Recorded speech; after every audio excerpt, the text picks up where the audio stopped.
You see the numbers right behind me. Number 3 versus number 5. Is it the best ACC game ever?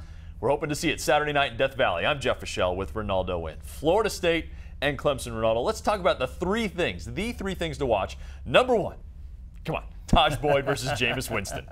Well, as they've been saying, famous Jameis Winston. I'm going to stop the famous because Jameis said he doesn't like that part of his nickname on the front end of that. But both of these quarterbacks have some huge Heisman Trophy winner implications on this game. And I'm interested to see how Jameis will handle the pressure of going into a big environment with all the crowd noise, with all the pressure that's on the line. He hadn't been tested to this point of playing a top 5 team. So it'll be interesting to see how the young buck handles it. So on the other end, you got Tajh Boyd, who's been in these situations.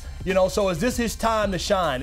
Is the veteran going to step up and be able to do what we all know he can do? That's a good point. I mean, Tajh has already had the battle against LSU. He's gone against Georgia, beating them at the beginning of the season. We know Tajh has been through these battles before. But again, Jameis makes a play every time you want him to make a play. Yeah. Okay, let's talk about the other side of the ball, the defense, the front 7. Which front 7 can really put pressure on those quarterbacks? Well, this is my type of game when you look at the defense. 2 great defenses, and this is what I'm going to be looking at, Jeff. When I'm looking at the game is how these 2 defensive lines are going to play. The key is going to be who's going to bring more pressure on the opposing quarterback. You got Vic Beasley on one end where, he's leading his team, and for that matter, the ACC in sacks, and came up with a huge play with a fumble recovery in the last game against Boston College to seal the deal. And then overall, Florida State, they play as a whole. It's not just one guy that just plays great. As an entire unit, these guys are coming from all over the place, and these guys are divvying up sacks. So when they smell blood in the water, they're trying to get after somebody.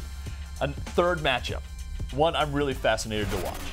The wide receivers versus the secondary for each school. Now, if you start with the wide receivers, Florida State has great depth. Their top 3 guys, all very solid. But Clemson has Sammy Watkins. Which side do you think has the strength there? Well, last year, Coach Morris has said that the biggest concern when in their loss against FSU was that their receivers, Sammy Watkins and Martavius Bryant and those guys, they didn't play physical enough. He felt that his receiver core got out physical, and he's wanting these guys to make sure they're physical, not only when they have the ball, but also when they don't have the ball, blocking for those running backs.